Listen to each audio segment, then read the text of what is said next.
The smartest men, they built a rocket, aimed it at a target far, far, far away. But by the time they knew they lost it, it was a long way, was a long way, was a long way. We're a long way, we're a long way, we're a long way off. Schoolie Scouts. I needed to get away from my mom's house for a little bit, and I just kind of wanted to sit in my bus and look at water. Here I am at water, see? That's the Charles River. And I can't show you too much. The reason I have this curtain shut is that I can't really show you too much of the bus because the bus is still all unfinished from the rebuild, so I'm not going to be able to show you. I'm going to show you this part, which is basically nothing, the driver's seat.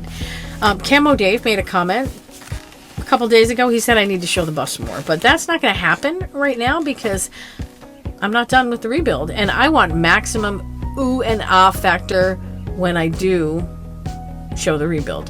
Hopefully you guys will think it's worth the wait. The wait. I'm tired of the wait. I gotta be honest. I'm tired of waiting for this build to be done.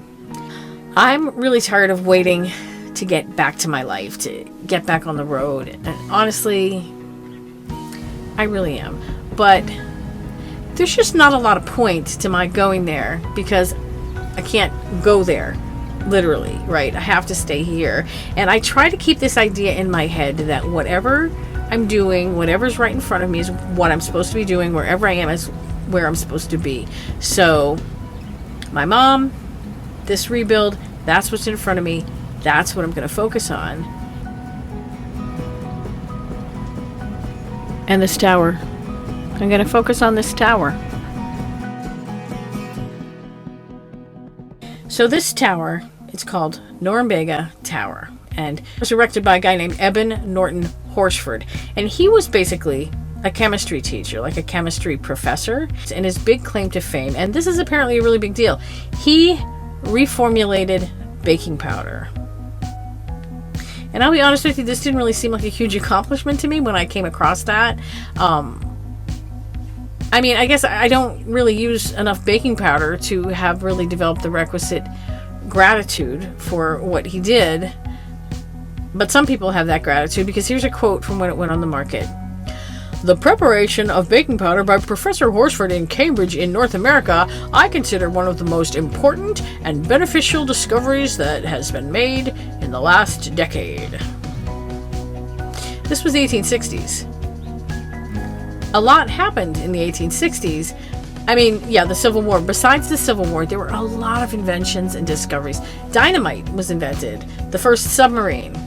The Gatling gun. The spectroscope. The spectroscope is a thing that lets scientists figure out the chemical makeup of planets and stars. Or how about linoleum, okay? Linoleum was invented in the 1860s. The internal combustion engine. The ratchet wrench. Urinals. The typewriter. It was a big decade. I'm not saying baking powder isn't important. I'm just saying there was a lot of important stuff going on in the 1860s. It used to be really hard to make bread until they figured out that combining cream of tartar with sodium bicarbonate would simplify the process, I guess, and makes it rise. I don't know that much about bread, but cream of tartar was really expensive. So what Professor Horsford did, how he reformulated baking powder, is that he replaced the cream of tartar with calcium acid phosphate, which made it really affordable. And so without this guy, we would not be able to say that something is as easy as sliced bread, because sliced bread was not easy. He opened a factory in Cambridge, and they made baking powder. In fact, most of the baking powder you see even today is made by Rumford, which is his company. I opened my mother's cabinet and look, Rumford. Anyway, this guy, Horsford, he also became interested in the idea that Leif Erickson, the Viking, had come to North America. Vinland was supposedly this area of North American coast that the Vikings had explored. It was very unclear where this place was. So Professor Horsford decides, arbitrarily it seems to me, because there's not really any actual evidence, he decides that a lot of the Algonquin words have Norse etymologies, and they had this word Norumbega, which was generally accepted to pretty much mean coastal New England. But Professor Horsford decides that it's an adaptation of the word Norvega, which means Norway. So he starts to connect all these locations in the Charles River Basin with the Vinland maps and their native names with Norse names. And because he's got all that baking soda money, he can afford, he can afford things. Like he starts putting up these plaques at various places that he says are important to the story of the Vikings in New England. He ends up building this tower because he claimed that it's the location of Norumbega, which is a Viking fort and city.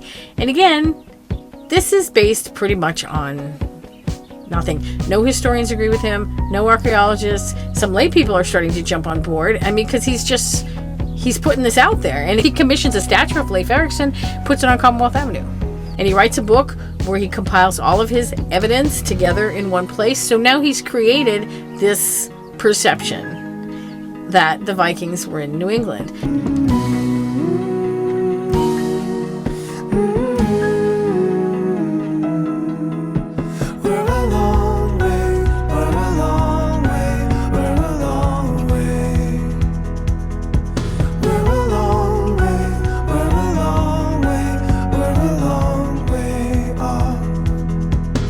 When he died in 1893, his obituary said that he died suddenly of heart disease on Sunday, after having been apparently in the best of health on Saturday. But it also says that his research, quote, resulted in the discovery of the site of the ancient city of Norumbega at the mouth of Stony Brook in Weston, where he erected a stone tower in 1889. The smartest man they saw a world with corners and endings far, far, far away. Except, yeah, well, it wasn't the site of anything, and it's probably what he's most known for, at least around here. So flash forward 100 years, and in 1960, at this place called Lansel Meadows in Newfoundland, evidence is found that the Vikings had a settlement there.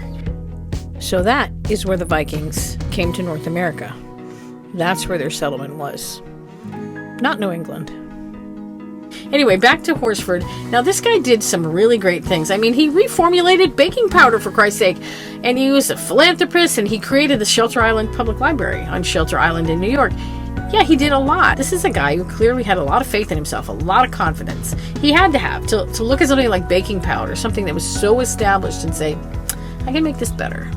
And he did make it better, and he turned that into a very successful business. He's a great entrepreneur, but he's a chemist, right? So that's already his jam. But then he has the same exact amount of faith in himself, the same confidence about this whole Viking thing, and he's not a historian, and he's not an archaeologist. He's an amateur. He's not even a particularly skilled amateur, and he's wrong. But that confidence is still there. I mean, Horsford was really right on about baking powder, but he didn't make a tower about baking powder. The reason I worry about it is because I'm doing some things right now that require a lot of self-confidence, and I can't always bring it, but man, I try. I put my all in.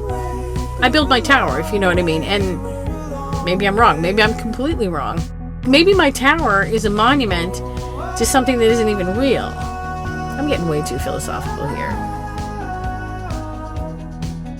I need to find more things that I can feel more confident about, and you need to watch this video because this is a guy with a genuine legacy. And I'll see you next time.